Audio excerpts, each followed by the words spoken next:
Hello and welcome to another FBA Moguls podcast. Today we've got Lewis, known as FBA Lewis on the socials, here today to tell us all about his Amazon FBA story. So welcome to the podcast. Hello. Do you want to just tell us about how you got started on Amazon and tell us about your journey? So I started prior. I was doing reselling. So I started in the 2020 era, like most people did. I missed the first wave of everyone kind of jumping on the online selling bandwagon. There's around the March time when everyone was sitting at home and everyone started to decide, oh, let's start selling stuff online. Missed all of that. Was unaware that actually I've been on Discord for a very long time, but didn't know that a lot of groups were running on Discord, a lot of reselling groups, until coming to around August. August I started finding groups. I think the first group I ever joined was Crep Chief Notify. We all started. I think everyone started there. Yeah. So I started there, and at the time, to be honest with you, I actually did make money. Quickly learned that there was better groups out there, and started the eBay grind with shoes, PS5s, graphics cards. What else was selling at the time? Collectibles, Pokemon started flying. Sneakers were good back then as well. Yeah. I mean, at that time, like money was crazy. Just because people had so much more spare money to jump around, and they were just buying random rubbish at the time, hot tubs, etc., etc. So I was doing that for until around 2023. I still do it here and there, but not as much as I used to. And because of obviously the demand of certain products was going down and the profit was going down, it was kind of like dwindling just because the hype wasn't there as much as it used to be. I was looking for different avenues of where I could start making money or make it more like a long-term practice. So I did start, initially I started getting into reselling tickets. It's good money, but the payout's really long. A lot of capital tied up. So then I started looking on for Amazon sellers, mainly on YouTube. A lot of people talking about selling on Amazon. I actually was following a guy who used to do eBay stuff and was in one of the groups with me called Hustle with Heathy. I don't know if you've heard this guy. No. So he started transversing over to Amazon. I kind of followed his journey since he started. Now he has his own small warehouse. He was doing wholesaling and stuff like that. So I was like, you know what? I'm just going to give it a try, see what groups are out there. And obviously I was in IHOF, now is House of Resale. And the owner decided to do an Amazon group. And it was £20 a month initial. So I was like, well, what have I got to lose? So I started in last year, January, and I put around £500 initial, like most people do. Quickly learned that you need to keep putting money in it. As payouts, the payouts are not instant like eBay, so you have to keep replenishing the money to be able to buy more stock. And then obviously from there, I started leveraging with Amex, etc., etc.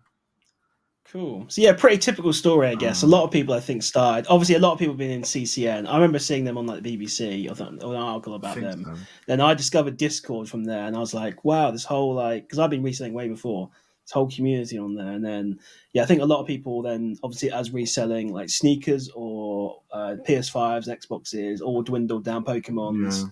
They obviously got the taste, got the hook for making money online, and then how do you continue that? Because obviously you're not going to have a COVID period every however long it is. So where everyone goes nuts and buys every collectible. Everyone's got money and time. Yeah, exactly. That's a dangerous combination. Obviously FBA was like so many people you see from like sneakers sellers coming into Amazon, old resellers, anything like that. People moving from eBay maybe. A fairly typical story, I guess, in terms of that. So unfortunately, with that group though, I mean, a lot of people that have jumped onto Amazon have got the same tendencies of bricking, just like they did on the eBay days, Yeah. Yeah, so it had a terrible. Because it had a lot of members, like 7,000 members. That group, and guys, do not join this group. It's a really bad group. I'm not promoting them in any way, shape, or form. But yeah, they had so many members. Those guys were making huge amounts of money, like crazy money, like Lambo money.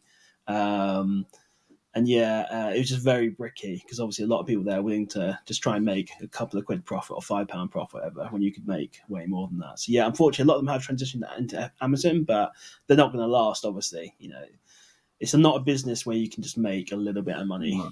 I mean, you can make a little bit of money, but like if you're only making like 5% ROI and stuff like that, you're not going to last in Amazon.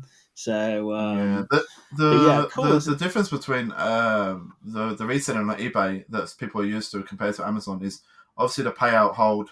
eBay is just instant, Yeah. so if you need to pay off your Amex, it's not really a problem with eBay because you literally can just, Yeah. as soon as you get paid out, it's paid off. Yeah. And the other thing is obviously like Exactly. taking into consideration, you've got the 30-day return period as well with eBay flips. A lot of places like Disney, that was a big one that people used to source from, the Yeah. Stitches, for example. I remember Yeah, those. Yep. them, and a few other things. And you can literally just return the product, no problems. But with FBA, it's not like that. You're not No. going to get that 30-day period because by the No. time you pack it, you send it, then you want to recall it. By the time you've recalled it, that 30 days expired. Yeah, absolutely. Yeah. So unless you've not sent it in, that's about the only time you can really utilize the return period. But yeah, generally, and yeah, also, like I say, you might be willing to make a small profit on eBay when you're getting paid out instantly, but making a tiny profit when you've got to wait 14 days for a payout. So when you make a sale in Amazon, it's 14 days from the sale to when it's available to pay out, I believe, and then it takes another like 5 to 7 days to actually hit your bank account. So it's like 21-day payout. Yeah, So obviously, if you're only making a tiny amount of money, it's really not worth it. no. But don't let that put you off, guys. Like it's fine. Once you start selling regularly, you just get daily payout. It's great. So, but the money is held up for a little bit, so you do need a bit of capital. So yeah. So why did you decide Amazon? Just I guess because you just the reselling it just Yeah, because obviously with eBay, it was. ended. And I mean, it's still profitable. You can make money on eBay still. I'd say like the average person is probably still pushing around £1,000 online on eBay. There's yeah, still a lot of commodities you can still sell, but how long term is that?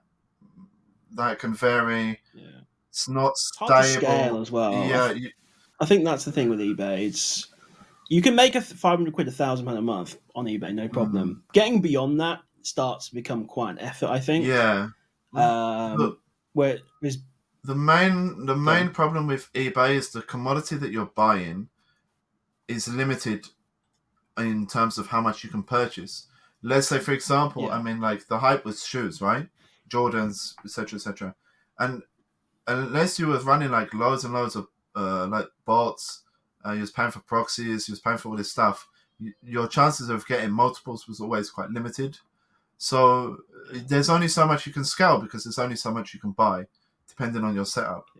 Uh, th- but also sales volumes are way low on eBay. Obviously, Amazon's the biggest marketplace it in the is, world. yeah. Sales volumes are It is, enormous. yeah. But the thing is, So obviously, with the shoes, though, majority of people who wanted to buy the shoes that missed out were going to eBay to buy them anyway. true. Yeah, you can't buy. Yeah, they weren't available on Amazon and still aren't to this No, day. These like hyped up rarer sneakers, whatever you call exactly. them.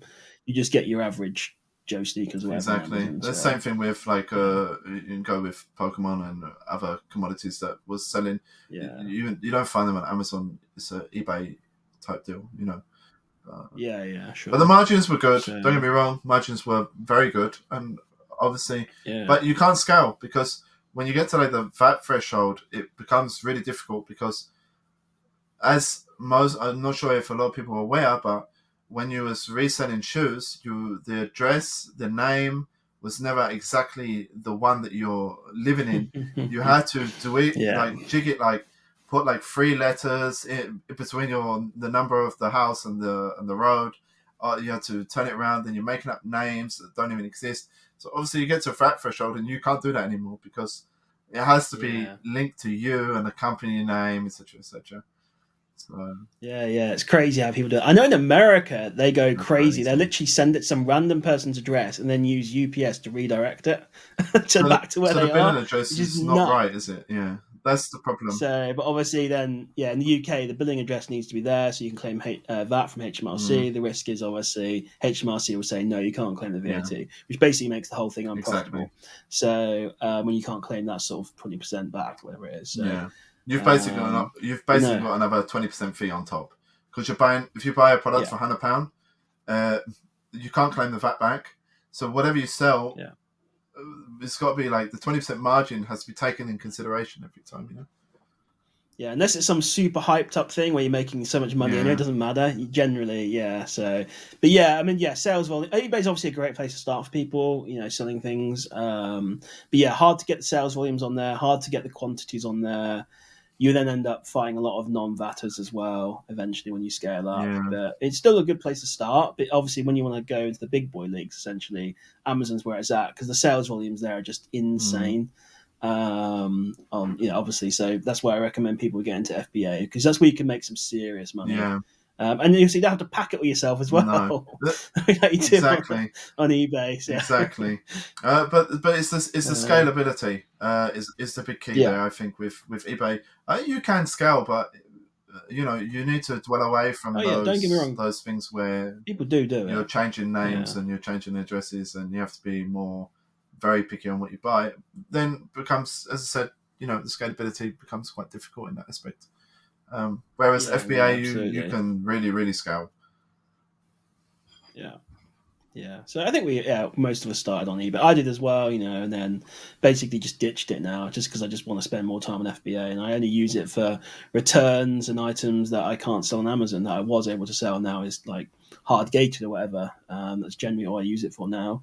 But there's opportunities there if you're willing to work on it. But yeah, for me, Amazon's so big now that I'm just like, even making an extra £500 profit a month on eBay, it's not worth the effort for me at this point now. Yeah. But obviously, everyone gets to that point eventually. Maybe they don't, I don't know. But yeah, for me, that's how it's happened. It depends on how you manage your time, isn't it?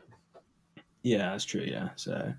So what kind of sales are you doing these days? Do you want to share, if you feel comfortable sharing those kind of figures, so people get an idea of where you're at right now? Compare to when I started. I mean, when I first started, I'd be making like £100 profit months. To maybe even up to like £500 profit months, I think was my max at the beginning. Obviously, when you first start, your capital is very limited, so there's only so many products you can purchase, which obviously then limits the profit that you can make. But as I've scaled up, I think now I'm at like £24,000 in stock. When I only started with £500 in January last year. Yeah. Average month profit at the moment. Beginning of the first quarter always can be slow for some people. Some do exceptionally well, but I've managed to still stay around that £1,500 mark at the beginning of quarter one.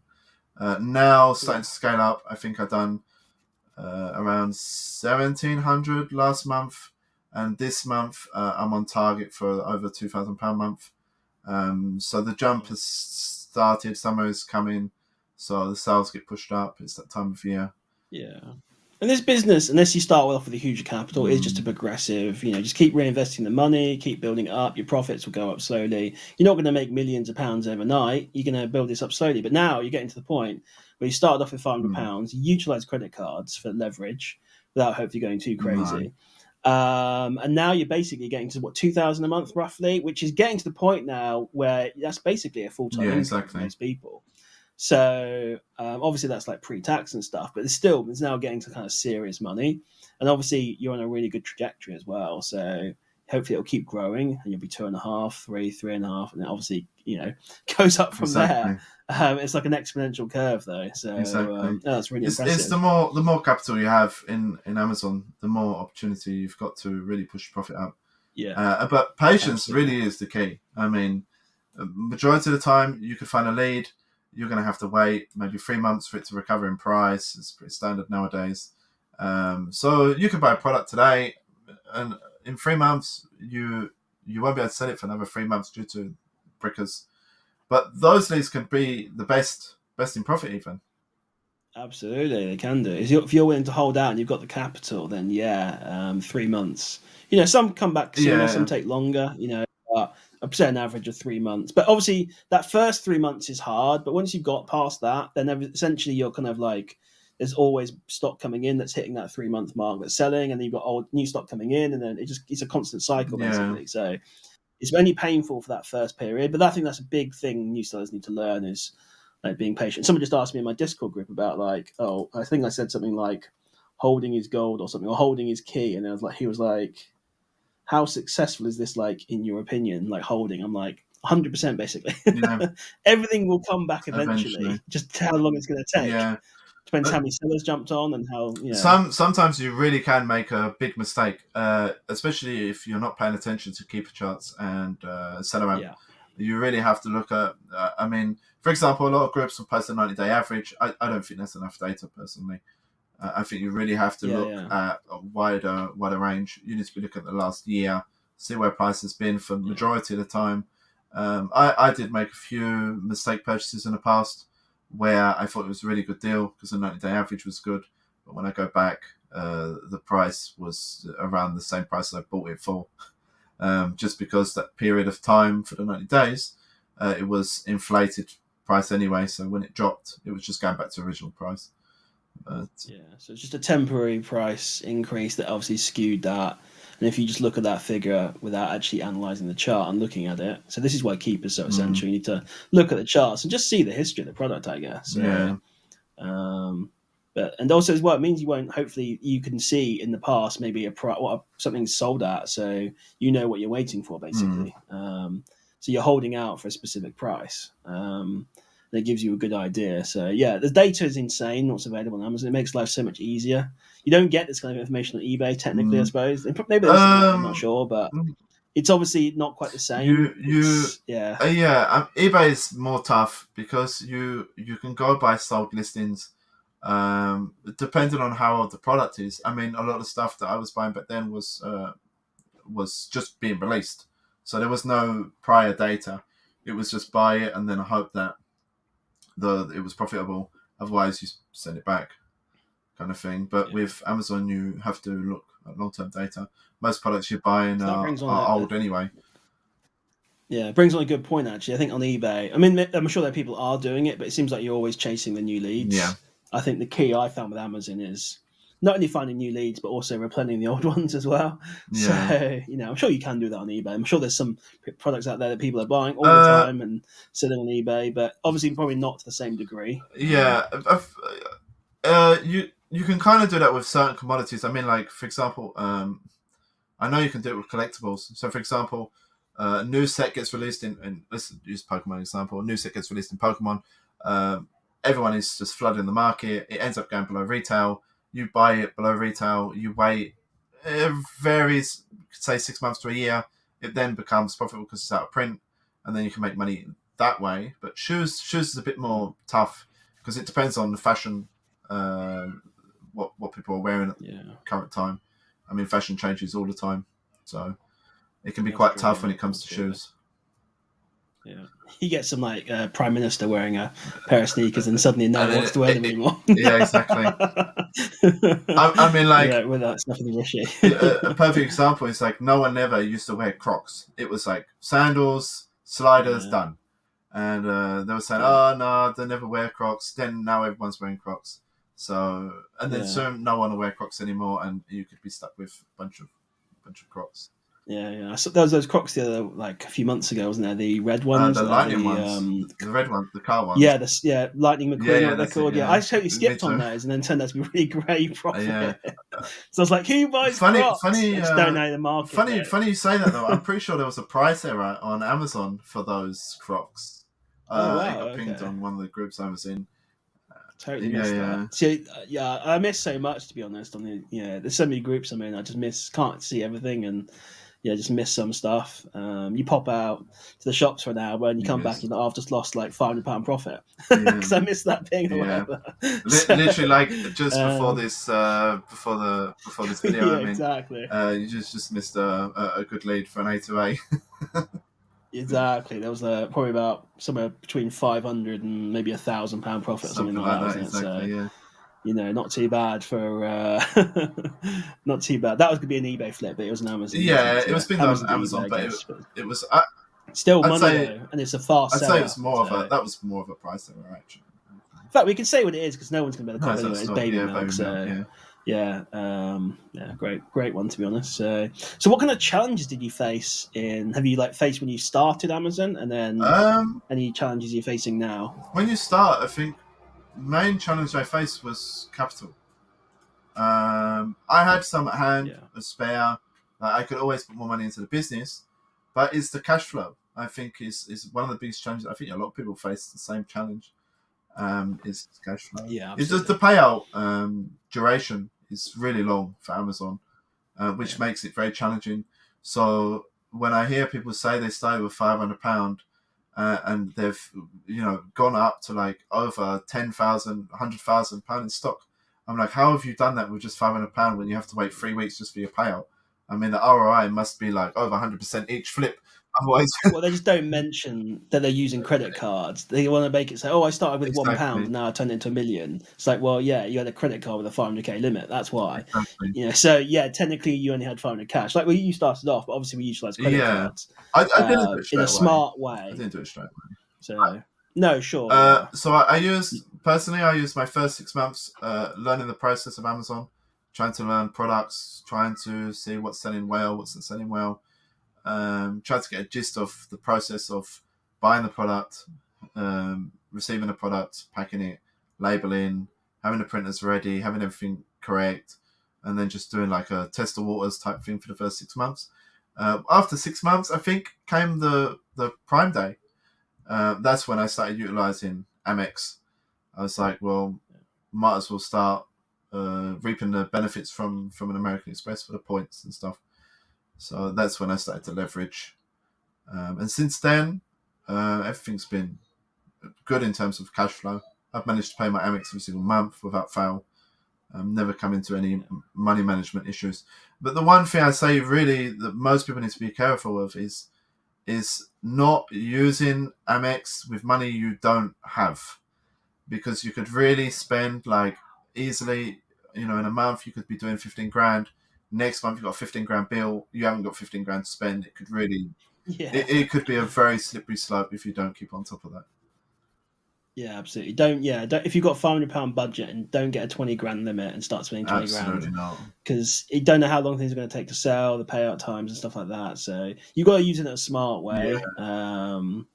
So it's a good tool, and also you get the points, which is beautiful. But yeah, don't be stupid and go nuts mm, because you'll just hurt your credit rating, and then you're not going to work out. So just be patient, I yeah, guess. So, but yeah, capital's a problem for everyone. Even as you scale, it doesn't matter how much money you've got, or if you keep trying to scale the business, there's always going to be a problem with capital. yeah, yeah. And So it's good. and obviously when comes scaling comes more expenses. I mean, when I first started, my expense was a £20 Discord membership. Now is Yeah, multiple Discord memberships plus Keeper plus Seller Amp. You've got the Amazon subscription. You've got the storage fees. yeah, You've got VAs if you use them. The list goes on and on and on. Accountant fees go up, especially when you get back registered. You get brutal. yeah, absolutely. Yeah. Yeah. So there are some expenses in there, I guess, but this is a proper business, Mm, so you're going to have some expenses, but you don't have to get them all at once. Basically, you can no, always delay the accountant a little a bit. little You can bit. always, you know, well, to be fair, most people start as sole traders, don't they? So and then they Yeah, convert over. I started with a limited company personally. I just thought Yeah, it depends. I think it can vary depending on the individual. If you've already got a job, a limited company is always advisable. It separates away from your personal tax, true. Yeah, especially depending on the individual. If you're making like £50,000 a year, limited company would be more advisable due to being in that 40% tax bracket straight away as a sole trader. So yeah. So yeah, there's definitely advantages and pros and cons to both. I started sole trader. Kind of wish I'd just gone straight to limited because transferring from sole trader to limited can be a bit of a pain. It's not a huge deal, but it depends how good your accountant is. But yeah, obviously, but you get that VAT limit you can reset as long as HMRC is still allow yeah, that. That's the reason why people do it. But today tend to advise people go straight to limited. Personally, I think it's just going to be easier for you. mm, But I can understand though, new people don't want to like commit because obviously once you create a limited company, there's commitments there with accounting and things like that. So, and a bit more serious basically. There's also a liability thing that can save you from, not that I don't think I've ever heard anyone have any problems with liability, but a separate company is a separate entity to you. So if something goes wrong, you can't like lose your house or No, something. So it's a yeah, separate entity, which is great in a way. yeah, yeah. It's like a separate person basically. It's a totally Basically, yeah. separate entity, separate person. Yeah. Yeah. I mean, if you ever Cool. came So, into any issues, they don't come after you; they come after the business. So you've got yeah. that safety net to a certain degree. If worst comes to worst, liquidate the business, but at least you've still got Yeah, your house, you've exactly. still got your car. Exactly. If you liquidate yourself, that's basically bankruptcy, which is not good. Yeah. So, not that I've had anyone have any issues really with this kind of thing, but it's just something to keep in mind, I Yeah. guess. It's like it's a rare thing. It's like actually, I was talking in one of my groups. Someone was saying they were doing retail arbitrage, and I was saying just make sure you talking about claiming miles, and I was like, make sure you've got business insurance. And this guy was saying, oh yeah, he got pulled over by the police doing retail arbitrage, and they said we're going to give you 6 points because you haven't got business insurance. Because as soon as you get in your car and start driving to a shop in the intention of buying something from Amazon, that's now business like Yep. travel.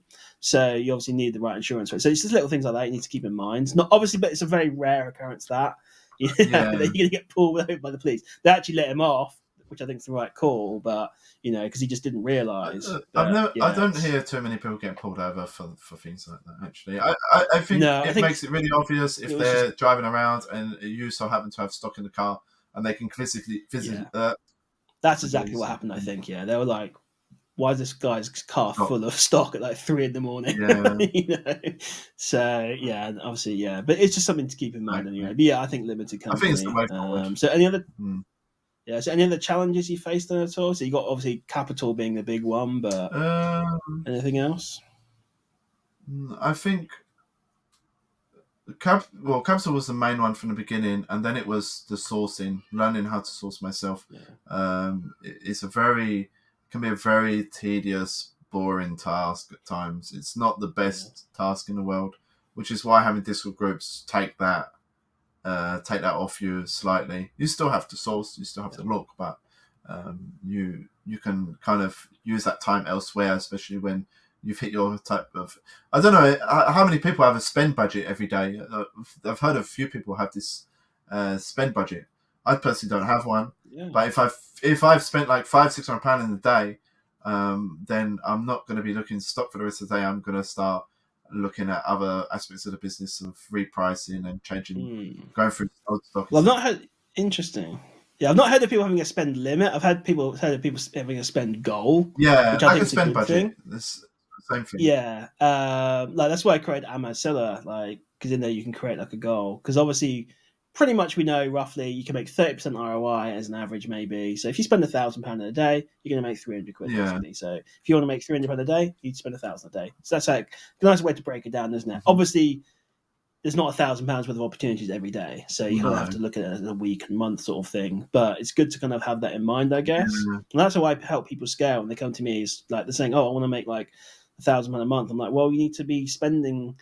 It's very simple, really. If you're going to make £1,000 a month and you're making 30% ROI, you need to be spending basically £3,000 every month. Yeah.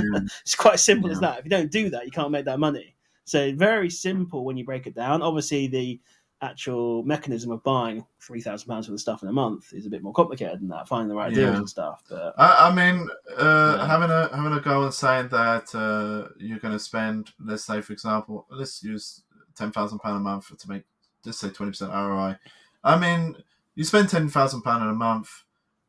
You have to wait for all that stuff to sell. Some might bricks. Some you might have to wait 6 months.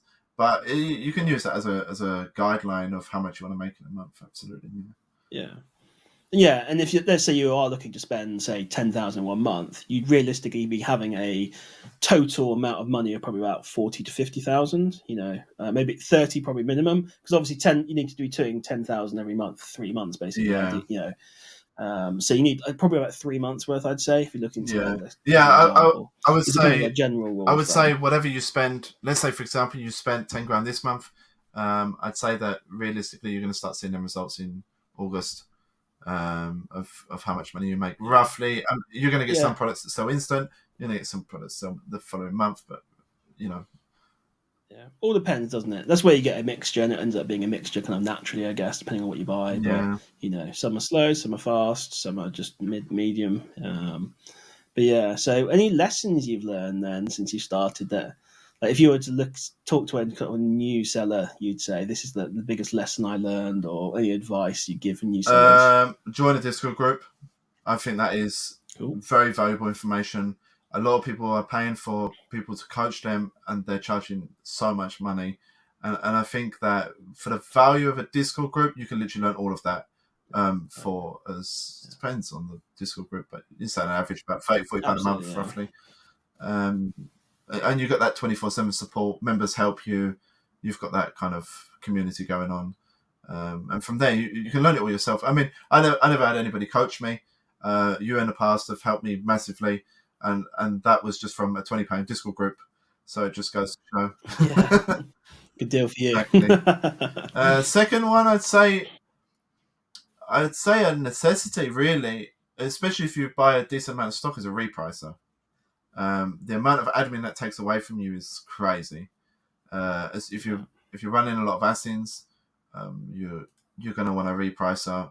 You can't sit there manually changing prices every 30 minutes because someone has reduced their price by 1p. I'd say I'd find that a necessary thing, and they're not too expensive, to be honest with you. I mean, I don't know how much the one you're using is, but the one I use is around £20 a month or so, which is not too much for me. Sure, yeah. So I use Profit Protector Pro. It's 35 a month, I think, something like that. So so interestingly, talking about reprices. Sorry to segue a little bit. I was chatting to a guy yesterday. He sent me this screenshot. In the last 12 months, he's done 450k That's crazy. in sales. He doesn't use a repricer, and he was saying to me, "Oh, I'm really not getting the buy box anymore." And I was like, mate, you are throwing money down the drain, Yeah, basically not by using a repricer. Because how are you going to keep no up with way. all that? I think No I think if you're in way. a It's situation where you're insane. running like 5 ASINs, you don't really need to use one. Especially if you've got like a Sure. wholesale going on, you're buying five products, and that's all you're doing every month. I mean, most of the tools are not necessary, but if you're like Yeah. majority of Amazon sellers, you're buying all your stock online, yeah, repricer is absolutely necessary. There's no way you could be repricing 100 ASINs every 30 minutes. That's just insane. It's nuts. I don't know how he's gotten so far without a No repricer. To be quite honest with you, I was actually a bit shocked. To be quite honest with you, so yeah, it's just like obviously you get people who undercut by a penny or a pound or whatever. idea. Obviously, the repricer just instantly matches them. That's why like price breaking is pointless because everyone pretty much runs repricers, so you'll get Yeah. matched instantly. You're not going to get any more. But also, like with PPP, the thing I like is that it's pushing the price up to try and capture the buy box above the minimum. Doesn't happen on every listing. Mm. But on some listings, you're able to push the price up, and even though the lowest FBA price might be like $99.99, you actually might still be able to get the buy box at say 120. Yeah. So that's what I like, and that's where you'll be losing out on money without a good Yeah. repricer. So you use I use BQL, BQ, yeah. I use Protect Pro. To be fair, even BQ does Um, a similar thing. You can get buy yeah, box far up the buy box price. I mean, the lowest price could be yeah, like £15, and you're sitting at £20, and you still get the buy box, just because of the rules exactly. you're using. Yeah. Yeah. So this is interesting because like it's hard to learn from success sometimes. And even I've had this as well where I've sold something, I'm like, yeah, I've made and I had an example earlier where I bought 3 items in December. They were like £520 or something. Anyway, I sold the first one, I made £94 profit, and I was like, yeah, that's really Mm. good. But then I sold the last two for 211 profit. So although I thought my first sale was really good and I made nearly £100 profit, I actually lost money because the other two For sold higher. for 211 profit. So I've actually lost money Mm. there because I didn't sell the first one for the max amount of Yeah. money.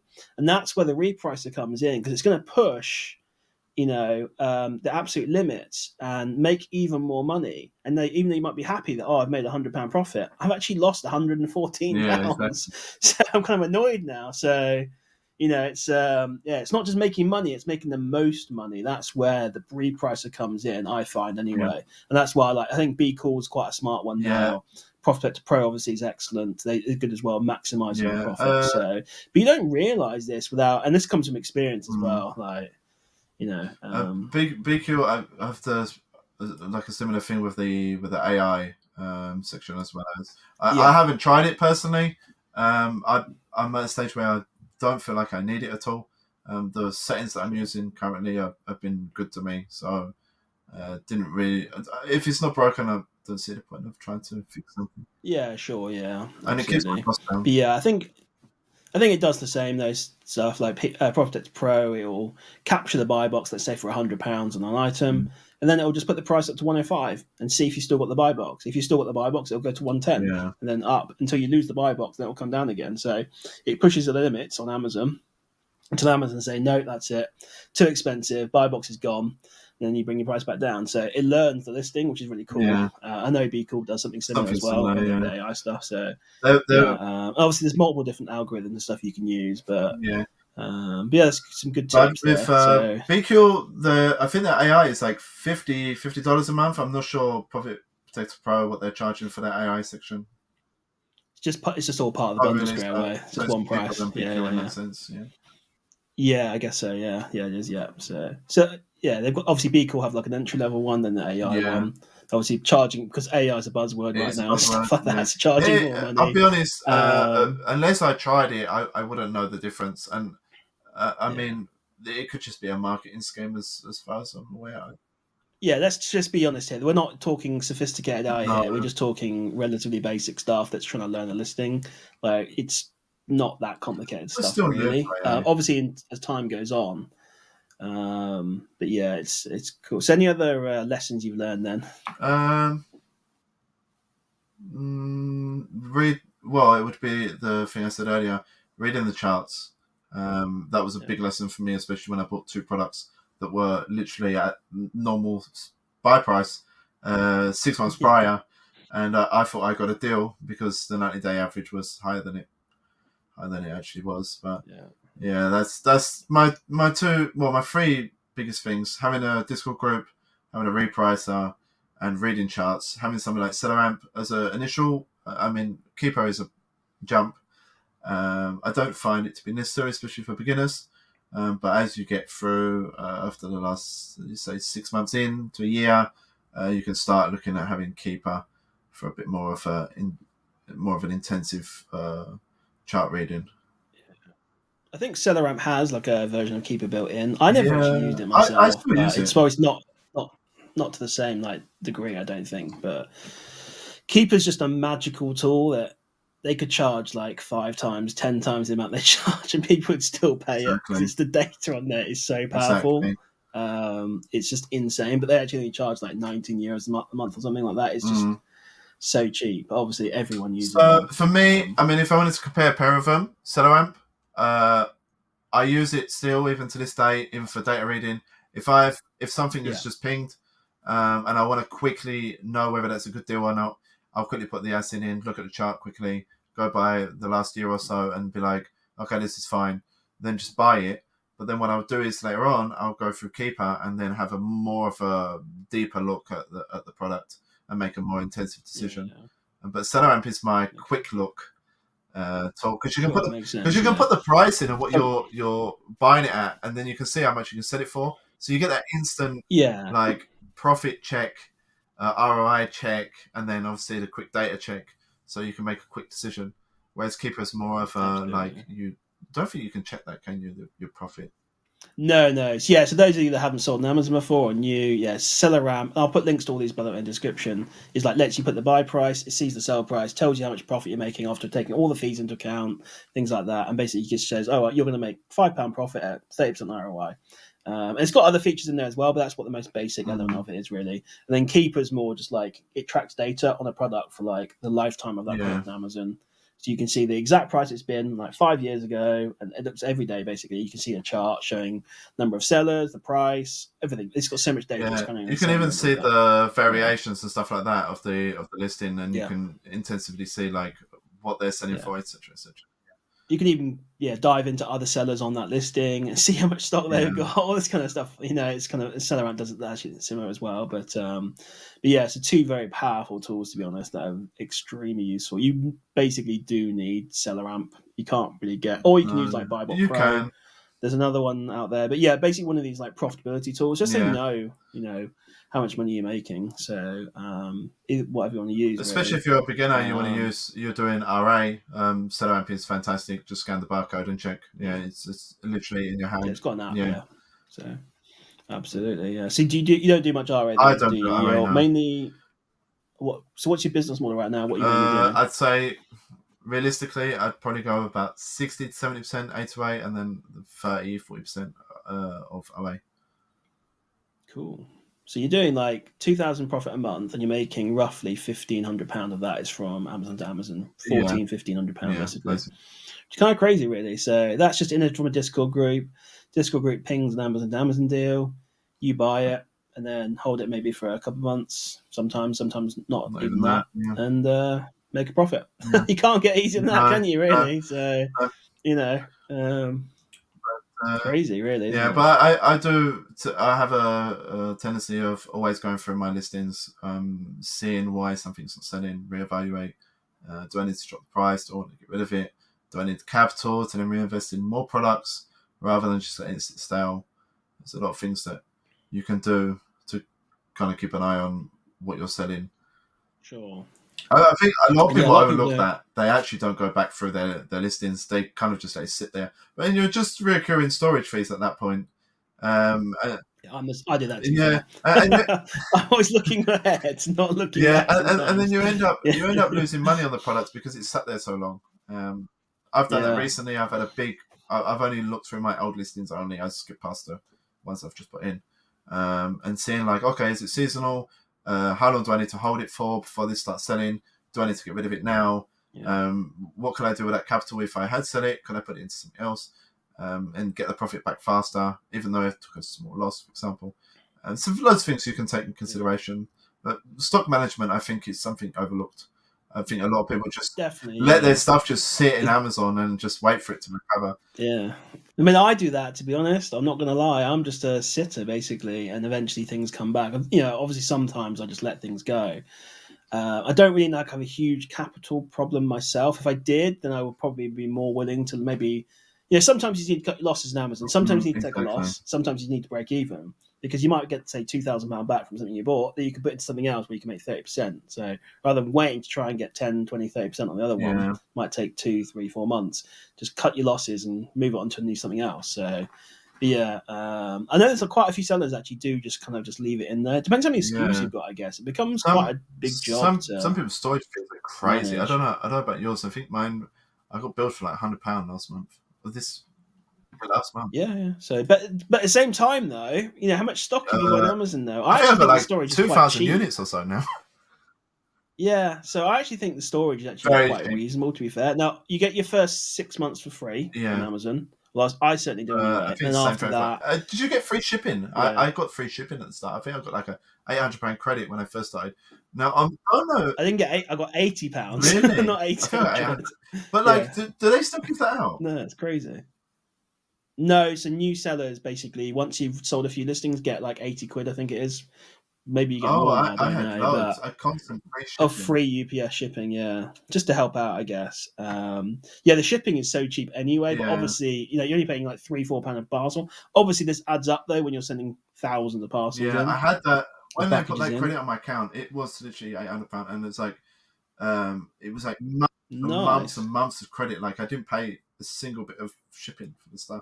No. I think most people get 80, so maybe they put an extra zero on you. I don't. So I could be wrong, but it lasted such a long time that I don't think it was £80 personally. But. That's good. So this month for me, I paid $235 in storage. I've got 75k of stock in Amazon, so it's cheaper than a storage unit. My storage unit is £330 a month, including insurance. So. 200 square foot. Yeah. I actually think it's quite reasonable, really. But you can avoid those, obviously, the storage costs by just if it's something longer than 6 months, you can clear it out. I suppose you need to look at what it is. Like I've got some sun creams in there that I've had in for nearly a year now, but now they're starting to come into their own. I had the same thing. Now I'm sure if I factor in storage and I mean they're only little anyway, so it's all based on square footage Yeah. and stuff like that, cubic meters and whatever it is. But I might be not making as much as I thought, but still, I think it okay, depends on how many of them as units you've got in there, as well as and the ROI on each unit. I mean, I just recently sold some Sun stuff. It's like a cream or something like that, and the profit was like £6 a unit. So Yeah, I was I the don't same actually actually. think Yeah, it's a good six, £7. pound over the course of that amount of time. They're small things, So No. Yeah, exactly. It'd honestly be fun. It's like 10 or 15p. yeah, Because like when it's obviously starts if it's bigger and bulkier, that's where you're going to rack into big fees. And you'll learn as you do this, guys. Like Amazon, like sending in big items, bulky items, obviously costs more and the money. storage. Storage is more expensive, so you just need to factor that in a little bit. You don't want to be storing a huge item on Amazon for a year Absolutely because not. you probably will lose all your profit unless you're making hundreds of Yeah, pounds. on this I've made item. it a thing to for the big items to try to get rid of them a little bit more quicker than the smaller items, just because of the storage phase. I don't want to rack them up. I think it's unnecessary to do that. Yeah. Yeah, there's definitely a missing software, and I've thought about creating this actually, which gives you a more an overview of every listing you've got and shows you the storage you're paying for it, how much you've paid, but also how the product's been progressing since you put it in stock. So, seeing how the price has been trending, the seller count's been trending. Obviously, you got a set price, how long it's estimating until you're going to hit that price as well, based on like the stock levels and things like that. So that's something I've considered doing because I think it'd be so useful for me because I'm very bad at managing my stock. Yeah, Obviously, you're a bit better at it, but it's quite hard sometimes to go through, especially when you've got 200-300 SKUs. It's like it's a yeah, lot of work, yeah. and you need to do it all the time as well, But every couple of months or every that's why month. I said like I always go through my old stock only. So the new stock I Yeah, let it sure, sit yeah, because aging of stock, yeah. aging stock. So anything over 6 months roughly, that then is for me is a bit of a problem. So I tend to go through all that and see like is price recovering? How long more do I need to wait? If it's not too long, I let it recover. If it's going to take forever, sometimes you just need to cut your losses and invest it into a better product. Yeah. Absolutely, yeah. Bear in mind, We all make doing mistakes, and we all doing all this around a full time go ahead. job.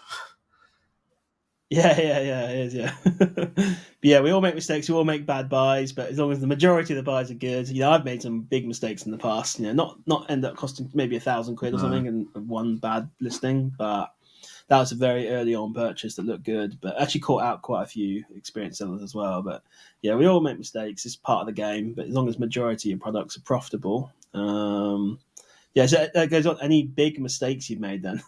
that Uh, come to your mind? yeah, the one that I bought at cost price was the loss is like around That's fine. 90% is actually gone under the price Okay. I bought it at. I think it's about 2 or 3 products I've done that to. So the loss Okay. probably around £300 or so, £300. So it's a lesson learned. Grand scheme of It was an things, early mistake. So yeah. Grand scheme of things, I don't think I know a single person that's been doing this that hasn't made a mistake like no, that. So you rather buy the wrong product or you don't buy enough of the product. yeah.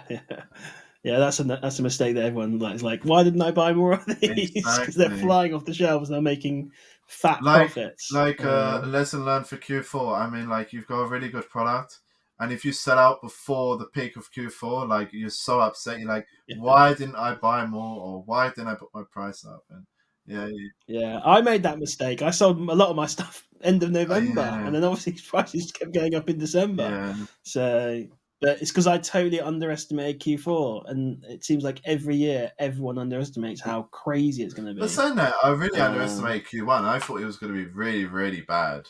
yeah, But that's what I've heard. not the People, case.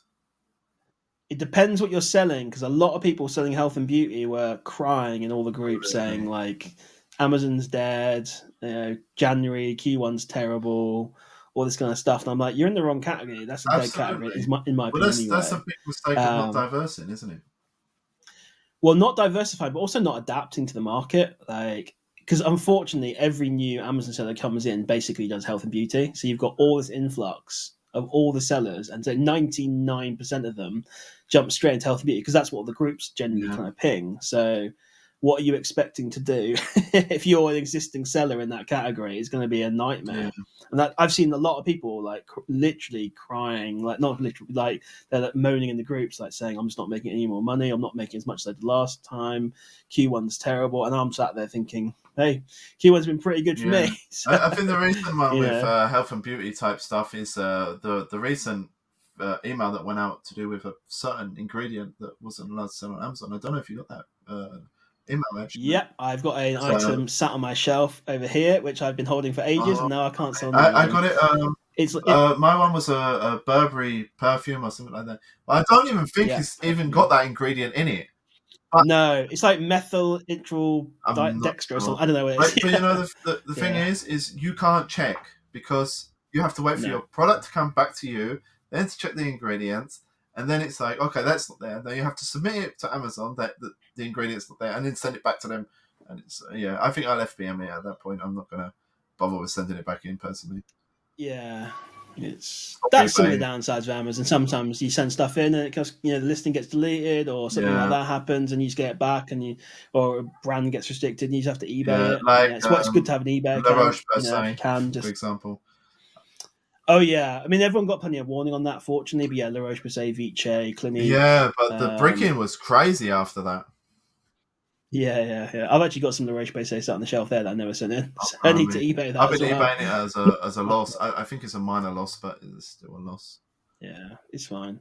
They got fed up because they were the staple brands of health and Because beauty, especially La Roche Posay, and I think they just got fed up with people tanking the prices, and yeah, all the because retailers are probably complaining. as a business owner, especially if you're owning your own brand, you're selling a product in your shop for £20, and Amazon are doing it for a tenner, and you think like, Yeah, well, they're devaluing the brand, and something needs to be done. If a lot of brands I think are going to follow suit. I think we'll see a lot more jump on that, and especially with health and beauty being the brick absolutely. central of everything. So Yeah, exactly. Yeah. I don't blame them at all, and yeah, we're going to see more I crackdowns on think that so. Yeah. definitely. So it's still worth doing, guys. Still getting to Amazon. Just obviously, there's a few little hurdles here and there, but to be honest, the more hurdles there are, the kind of better it is because it kind of keeps newer people out that aren't willing to put the work in. If you're willing to put the work in, you're going to persevere. You can make crazy money, and there are people, guys, that make like there's one of the group owners is making. He's made like 80,000 this year so far, or 90,000, something Crazy. crazy like that. It's just can you imagine making 90,000? You're only like 5 months into the And year, you, so not too and you bad need to really. remember, I mean, 80 grand is like top 20% of the UK salary, which is Yeah, exactly. nuts. So sky's the It really limit, to be is. honest, because even that compared to some people is literally peanuts. It's Amazon will well, you can't outgrow Amazon, so No. it's impossible. Yeah, unless you start filling up an entire warehouse of theirs. Even then, they've got lots of warehouses. But yeah, so yeah, I was going to say, any advice then for new sellers? I think we've had some more, but any kind of final words, I guess, for I'd new say sellers? following on from what you just said, diverse more than just health and beauty. So find your own Sure, yeah, niche. There's plenty of yeah, niches you can find. Uh, Amazon is absolutely, absolutely massive. You can go as far as DIY kitchen stuff, pet stuff, fishing, blah blah blah, outdoors activities, garden. There's so much stuff, but everyone just starts with health and beauty. So if you can start, it's insane, isn't it? Really. so if you can start Amazon and you can start delving into other categories, I think you've already got a head start compared to most. Yeah. Yeah, definitely. That's what I would say to people get into a different category. It's just like, yeah, it's just nuts how vast Amazon is and the amount of items they sell, categories, that everyone basically bottlenecks into one group, one category. But it's because that's what the groups tend to ping. Yeah, basically. But but we're still stuck on that because one reason health and beauty used to be very good. Obviously, it's high profit, small and Yeah, light. Used to be a big thing as yeah, well. Used to get discounts for smaller items. That's now yeah. gone. But yeah, some good advice there. So cool. Do you want to tell us where people can find out more about you and where you're posting your results or any social media stuff? Yeah, I've got a Twitter account that you can put in the description. Also, I'm now doing a YouTube, which you'll find also in the description. And Awesome, it's cool. Yeah, something I'll I'll be put those links down there. looking on No, doing now to diverse and try and teach people not to just jump into health and beauty from the beginning and make the same mistakes as me. So Absolutely, yeah. So yeah, if you guys want to emulate what Lewis has done, started basically with 500 quid. You still got a full time that's job still a now, full but time you're job. making good money on Yeah, Amazon. Maybe it's making £2,000 a month now. And we're arguably in not even the best months. yeah. So if you want to emulate what Lewis is doing, go and check out his YouTube channel and his Twitter. And yeah, thanks guys very much for watching, and I appreciate it. And we'll see you in the See next you one. later.